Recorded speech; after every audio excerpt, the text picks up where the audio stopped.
Welcome dear students. Today we learn class 12th English Rajasthan and CBSE board का lesson second है lost spring यानी खोया हुआ बसंत।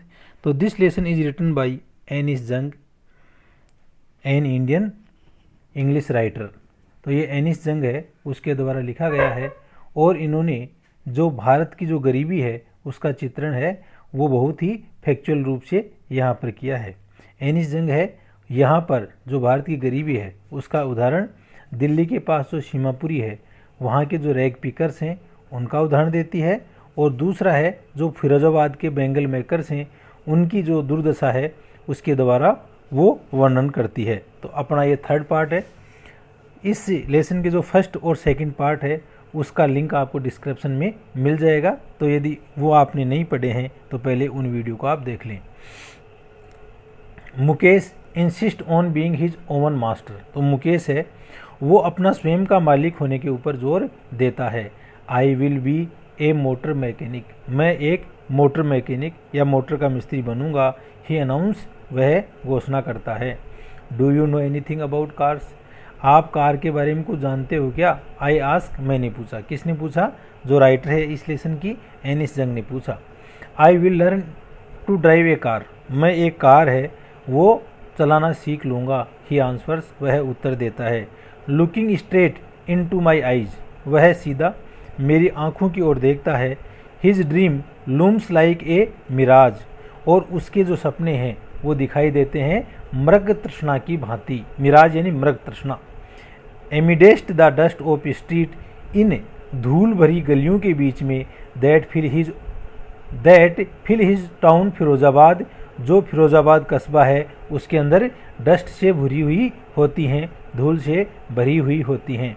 Famous for its bangles, और ये जो फिरोजाबाद शहर है ये अपने जो बेंगल्स है उसके लिए प्रसिद्ध है। तो प्यारे बच्चों, ये जो फिरोजाबाद शहर है वो किसके लिए प्रसिद्ध है? जो कांच की चूड़ियाँ हैं ना, बेंगल्स, उनके लिए प्रसिद्ध है। Every other family in Firozabad, प्रत्येक दूसरा परिवार फिरोजाबाद के अंदर is engaged in making bangles, वह चूड़ी बनाने में लगा हुआ है। It is the centre of Indian glass blowing industry, और यह है जो भारतीय ग्लास बनाने की जो इंडस्ट्री या उद्योग है उसका यह केंद्र है। वेयर फैमिलीज है, और जहाँ पर जो परिवार हैं स्पेंट जनरेशंस, तो वहाँ पर उन लोगों ने कई जो जनरेशन या पीढ़ियाँ हैं वो बिता the working around furnace. Furnace आग की भट्टी को बोलते हैं। तो जो आग की भट्टियाँ हैं ना उनके सामने कई पीढ़ियाँ हैं वो बीत गई। वेल्डिंग ग्लासेज, वेल्डिंग यानी जोड़ना, और यहाँ पर जो ग्लास है उसको जोड़ा जाता है। मेकिंग बेंगल्स, और चूड़ियाँ बनाई जाती हैं। For all the women in the land it seems, और ऐसा प्रतीत होता है कि इस ज़मीन के ऊपर, इस धरती के ऊपर जितनी भी महिलाएं हैं उन सभी के लिए चूड़ियाँ यहीं पर बनाई जाती हैं। Mukesh family is among them, और मुकेश का जो परिवार है वो भी उन बेंगल मेकर्स की फैमिली में से एक है। None of them know that it is illegal for children like him to work in the glass furnace with high temperature, और उनमें से ये कोई भी नहीं जानता कि ये जो बच्चे हैं जो कि एक उच्च ताप वाली जगह पर इन भट्टियों के ऊपर काम कर रहे हैं, यह एक इलीगल है यानी कानूनी रूप से अवैध है। बच्चों को इन भट्टियों पर काम लगाना एक कानूनी रूप से अवैध कार्य है इतने अधिक ताप के अंदर। इन डिग्नी सेल्स, और इन अंधेरी कोठरियों में। विदाउट एयर एंड लाइट, और यहाँ पर ना तो कोई हवा है और ना ही लाइट है। That the law if enforced, और यदि कानून है इसको लागू कर दिया जाए, इसको प्रभावी कर दिया जाए। Could get him and all those 20,000 childrens out of the hot furnace where they slog their daylight hours, और यदि कानून है ये प्रभावी हो जाए तो कुड गेट हिम, तो ये ऐसा किया जा सकता है। एंड ऑल दोज 20,000 चिल्ड्रंस, और ये सारे के सारे जो 20,000 बच्चे इसमें लगे हुए हैं। Out of the hot furnace, इन जो भट्टियों से इनको बाहर निकाला जा सकता है। वेयर दे स्लोग यानी वेरी हार्ड वर्क, जो कठिन कार्य है उसको स्लोग बोलते हैं। देयर डे लाइट हॉर्स, जो कि अपने दिन के समय के अंदर वो दिन भर इस कठिन कार्य में लगे होते हैं। यदि कानून प्रभावी हो जाए तो ये लोग यहाँ से इनको छुटकारा इन बच्चों को मिल सकता है। Often lodging the brightness of their eyes, और ये बच्चे हैं ऑफन यानी प्राय, लॉजिंग देयर ब्राइटनेस, वो अपनी आँखों की चमक खो देते हैं, अपनी आँखों की रोशनी खो देते हैं, ऑफ देयर आइज अपनी आँखों की। Mukesh eye beam as he volunteers to take me home, और मुकेश की जो आई बीम है या दृष्टि बीम है या दृष्टिपुंज है, वो उसको लेके जाता है अपने, वॉलंटियर टू मेक होम, वो स्वतः ही उसको अपने घर ले जाता है लेखिका को। विच ही प्राउडली से, और वह बहुत ही गर्व के साथ में कहता है, से इज बीइंग रीबिल्ट, कि हमारा जो घर है इसका पुनर्निर्माण करवाया गया है। बिल्ट यानी तो बनाना और रीबिल्ट यानी पुनर्निर्माण करना। We walk down stinking lanes, lanes यानी गलियाँ या पगडंडियाँ, चौक्ड विथ गार्बेज, जो अवरुद्ध थी, गार्बेज यानी कूड़े कचरे से। तो हम लोग हैं उन बदबूदार जो पगडंडियाँ हैं जो कि कूड़े कचरे से अवरुद्ध सी, उनके होकर चले। Past homes that remain hovels with crumbling walls, और हम ऐसे घरों से गुजरे जिनके जो दीवारें हैं वो क्रम्बलिंग थी, जीर्ण शीर्ण थी, टूटी हुई थी। वो भी डोर से, हिलते हुए, डोर से यानी दरवाजे। नो विंडोज़, और वहाँ पर किसी प्रकार की कोई खिड़की नहीं है, यानी वहाँ पर घरों में किसी प्रकार का कोई वेंटिलेशन नहीं है। Crowded with families of humans, और वहाँ पर बहुत सारी भीड़ है, विथ फैमिलीज जहाँ पर परिवार हैं, ऑफ ह्यूमन्स एंड एनिमल्स को एग्जिस्टिंग इन ए प्राइम्यूअल स्टेज। देखो प्राइम्यूअल होती है वो आदिवासी या पूर्व वाली दशा, जिसके अंदर आदि मानव का जीवन जीता था ना, तो जिसमें मानव और पशु एक को एग्जिस्टिंग यानी एक साथ रहना, वो ऐसी दशा में जी रहे हैं जिसमें मानव और प्राणी हैं, मनुष्य है, वो एक ही साथ में रह रहे हैं। He stop at the door of one such house, और वह ऐसे ही एक घर के दरवाजे के सामने रुक गया। तो ही किसके लिए रिप्रेजेंट हो रहा है यहाँ पर? ये मुकेश के लिए हो रहा है। बैंक्स ए वो भी iron door with his foot, banks यानी बजाना, वो भी यानी ढुलमुल वाला या हिलने वाला, आयरन डोर यानी लोहे का दरवाज़ा, और उसने अपने पाँव से एक लोहे के दरवाजे के जो हिलने वाला था उसको मारा, उसके ऊपर उसको बजाया। एंड पुश इट ओपन, और उस पैर के द्वारा ही उसने इस दरवाजे को खोल दिया। वी एंट्रे हाफ बिल्ट शेक, और हम एक आधी बनी हुई जो झोंपड़पट्टी है उसके अंदर प्रवेश कर गए। In one part of it thatched with dead ghas, और इस झोंपड़ी का जो एक हिस्सा था उसकी जो ऊपरी जो थेस्डी यानी ऊपर की जो फटी पुरानी उसकी छत थी ना, उसके ऊपर सूखी घास थी। Is a firewood stove over which, और एक कोने के अंदर एक लकड़ी का चूल्हा था, over which sits a large vessels, और उसके ऊपर एक बड़ा सारा बर्तन था। ऑफ सिजलिंग, जहाँ पर खदबदा रहा था। स्पिनेक लीव्स, पालक की पत्तियाँ, यानी एक बड़े बर्तन के अंदर पालक की जो पत्तियाँ हैं उनको सिजोया जा रहा था, पकाया जा रहा था। ऑन द ग्राउंड, ज़मीन के ऊपर। In large aluminium platters, aluminium की जो बड़ी बड़ी प्लेटें हैं उनमें आर मोर चॉप्ड वेजिटेबल्स, वहाँ पर बहुत ज़्यादा, चॉप्ड यानी छोटे छोटे टुकड़ों में काटना, छोटे छोटे टुकड़े हैं उनमें कटी हुई वेजिटेबल थी, सब्जी थी। ए फ्रेल यानी वेरी वीक यानी कमज़ोर, एक कमज़ोर young women is cooking the evening meal, और एक कमज़ोर जवान औरत है वो शाम का भोजन है वो पका रही थी। फॉर द होल फैमिली, पूरे परिवार के लिए, होल यानी कंप्लीट, तो पूरे परिवार के लिए वो भोजन पका रही थी। Through eyes filled with smoke she smile, और उसकी आंखें हैं वो धुएं से भरी हुई थी और वह मुस्कुराई। She is the wife of Mukesh elder brother, और वो औरत है वो मुकेश के बड़े भाई की पत्नी थी। Not much older in years, हालांकि वह वर्षों में ज़्यादा बड़ी नहीं थी। She has begun to command respect as the bahu, लेकिन उसको एक बहू के रूप में सम्मान है वो मिलने लग गया था। द डॉटर इन लॉ, और बहू का क्या मतलब होता है? पुत्र वधू ऑफ द हाउस, उस घर की, यानी जो वो औरत है वो उस घर की पुत्र वधू थी। Already in charge of 3 men, और वह पहले से ही जो 3 व्यक्ति हैं उनका प्रभार उसके पास में था। उनमें 3 में कौन था? एक तो हर हस्बैंड, उसका पति, Mukesh and their father, Mukesh और उसका पिताजी। तो ये 3 लोग हैं, इनका खाना बनाने का प्रभार है वो उसी के पास में था। When the older man enters, और जब बड़ा कोई व्यक्ति है वो घर में प्रवेश करता, she gently withdraw behind the broken wall, तो वह बहुत ही भद्रता से अपने आप को उस टूटी हुई दीवार है उसके पीछे खींच लेती, and bring her veil closer to her face, veil घूंघट को बोलते हैं, VEIL वेल यानी घूंघट, और वह अपना जो घूंघट है उसको चेहरे के ऊपर खींच लेती, डाल देती।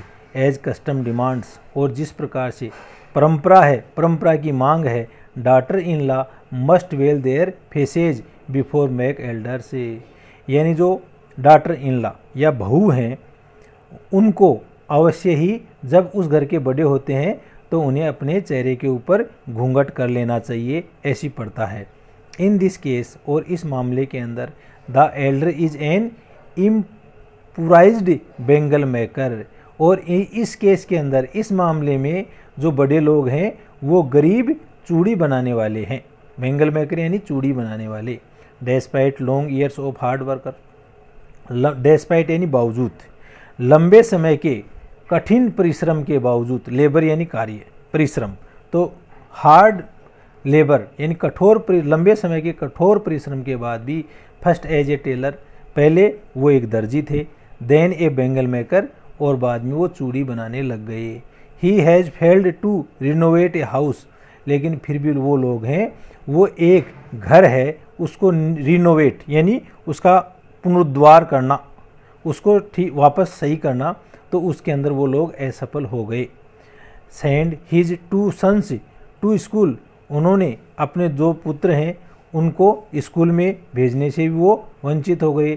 All he has manage to do is teach them that he know, और जो कुछ भी उसने अपने बच्चों को सिखाया वो ये था, वो था the art of making bangles, यानी चूड़ी बनाने की कला।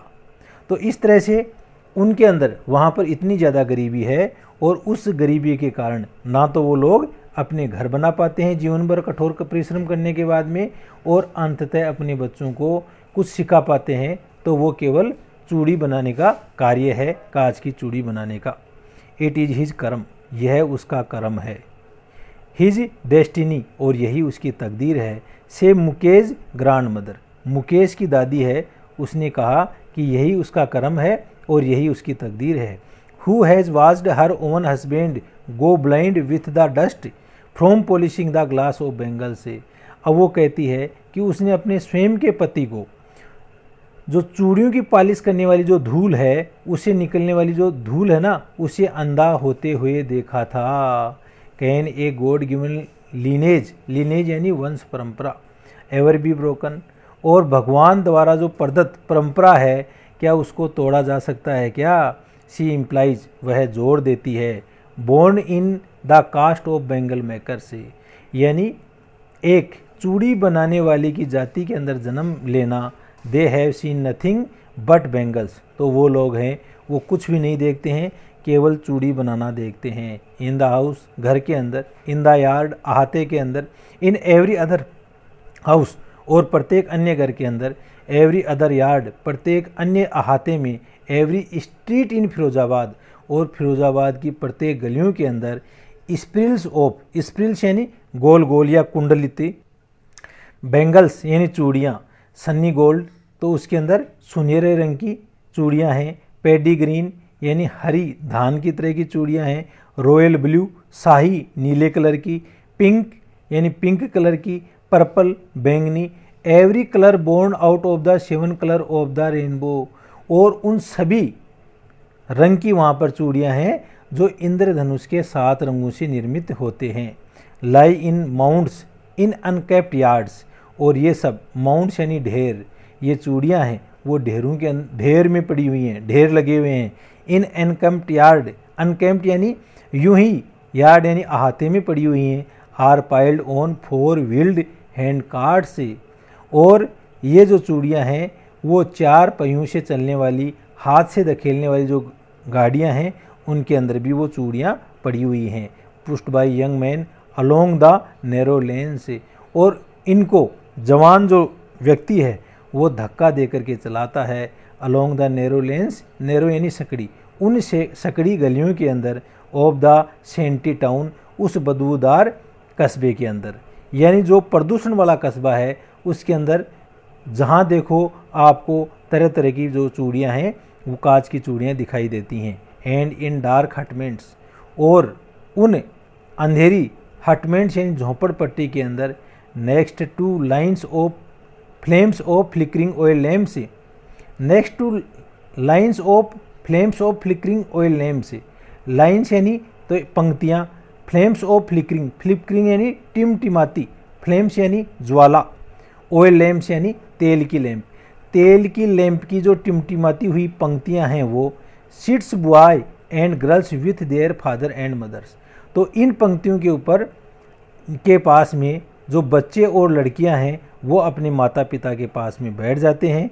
Welding pieces of coloured glass into circles of bangles, और वो कलर्ड ग्लास है यानी रंगीन जो ग्लास है या कांच है उसको गोल गोल कुंडलियों में चूड़ियाँ बना करके जोड़ने का काम करते हैं। Their eyes more adjusted to the dark than to the light outside, their eyes, और उनकी आँखें हैं आर मोर एडजस्टेड, वो ज़्यादा समायोजित हो गई हैं, टू द डार्क, उस अंधेरे के साथ में, than to the light outside, और उसी प्रकार से बाहर की रोशनी के साथ में, यानी उस रोशनी और अंधेरे के साथ में उनकी आंखें हैं वो बहुत ज़्यादा समायोजित हो गई। दैट इज़ वाई, और यही कारण है, they open and up lodging their eye side, वो प्राय अपनी आँखों की रोशनी है वो खो देते हैं, बिफोर दे बिकम एडल्ट, यानी वयस्क होने से पहले, यानी यही कारण है कि उन गलियों के अंदर जो बच्चे और लड़के और लड़कियां हैं वो समय से पहले, वयस्क होने से पहले अपनी आंखें खो देते हैं। Savita, a young girl in a drab pink dress, अब वहीं पर एक सविता का उदाहरण आता है जो एक जवान लड़की है और वो पिंक कलर की, यानी पिंक कलर की जो ड्रेस है उसे ड्रेब यानी ढके हुए होना या पहने हुए होना, तो वो पिंक कलर की ड्रेस है वो पहने हुए है। Sits alongside an elderly women, और वह एक जो बड़ी औरत है उसके साथ में बैठी हुई है। Soldering pieces of glass, soldering यानी जोड़ना, तो वह जो ग्लास या कांच के जो टुकड़े हैं उनको जोड़ रही है। As her hands moving mechanically, और उसके जो हैंड्स या हाथ हैं वो बिल्कुल मैकेनिकली यानी यंत्रवत चल रहे हैं। Like the tongues of machine, जिस तरह से मशीन के जो टंग्स हैं या चिमटे चलते हैं। आई वंडर, और मेरे को बहुत ही आश्चर्य हुआ। If she know the sanctity of the bangles, यदि उसको जो चूड़ियाँ वो बना रही हैं उनकी पवित्रता का मालूम हो। सी हेल्प मैक, जिसको बनाने में वह सहायता कर रही है। It symbolise an Indian women सुहाग, और ये जो चूड़ियाँ हैं वो भारतीय नारियों की जो सुहाग की निशानी होती हैं। सिम्बोलाइजेज यानी प्रतीक होना, तो ये चूड़ियाँ हैं वो भारतीय नारियों के सुहाग की प्रतीक होती हैं। ऑस्पियसनेस इन मैरिज, और इनकी पवित्रता है वो शादी के अंदर। It will dawn on her suddenly one day, it will dawn on her suddenly one day, और एक ऐसा इट विल डान, यह डाल दी जाएंगी अचानक एक दिन। When her head is draped with A red well, जब उसका जो सर है उसको लाल जो घूंघट है उससे ढक दिया जाएगा। ड्रेप्ड यानी ढकना। हर हैंड्स ड्राइड रेड विथ हीना, और उसके हाथ हैं उनको मेहंदी से लाल कर दिया जाएगा। एंड रेड बैंगल्स, और लाल रंग की जो चूड़ियाँ हैं। रोल्ड इनटू हर रिस्ट, रोल्ड इनटू हर रिस्ट, जो उसके रिस्ट यानी कलाई है, हाथ की जो कलाई है उसके अंदर लुढ़का दिया जाएगा। She will then become a bride, और इस प्रकार से वह एक दुल्हन बन जाएगी। लाइक द ओल्ड वुमेन, उस वृद्ध महिला की तरह। बिसाइड हर, जिसके पास में वह बैठी हुई है। Who became one many years ago, और वो भी इसी प्रकार एक दुल्हन है, वो बहुत वर्षों पहले बन गई थी। She still has bangles on her wrist, वह अब भी अपनी कलाई के अंदर चूड़ियाँ रखती है। But no light in her eyes, लेकिन उसकी जो आंखें हैं उनमें रोशनी नहीं है। एक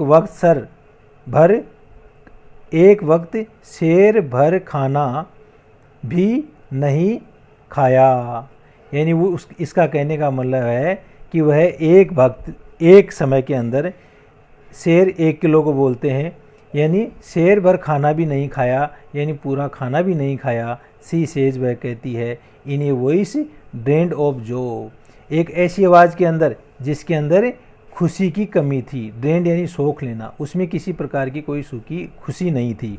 she has not enjoyed even one full meal, उसने कभी भी एक पूरे भोजन का भी आनंद नहीं लिया। इन हर एंटायर लाइफ टाइम, अपने पूरे जीवन में। तो वह अपने पूरे जीवन के अंदर एक बार भी खाने का आनंद भी नहीं ले पाई। That's what she has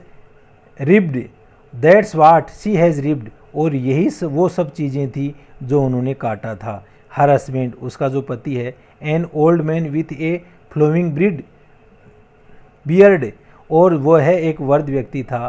flowing यानी लहराती हुई, उसकी लहराती हुई दाढ़ी थी। सेज, उसने कहा, I know nothing accept bangle, मैं चूड़ियों के अलावा कुछ भी नहीं जानता हूँ। एक्सेप्ट यानी सिवाय, नथिंग यानी कुछ नहीं, तो मैं चूड़ियों के अलावा कुछ भी नहीं जानता हूँ। All I have done is make a house for a family to live in. All I have done is make a house, और जो कुछ भी मैंने किया है वो एक घर बनाने का कार्य है। फॉर द फैमिली, परिवार के लिए। टू लिव इन, जिसके अंदर हम रहते हैं। तो थैंक यू डियर स्टूडेंट्स। जो नेक्स्ट पार्ट है उसके अंदर आपको बचा हुआ लेसन है ये बताया जाएगा। आप इस चैनल को सब्सक्राइब करो, वीडियो को दोस्तों के साथ में शेयर करो और लाइक करो। कमेंट सेक्शन में कमेंट्स आप अवश्य करें। Thank you.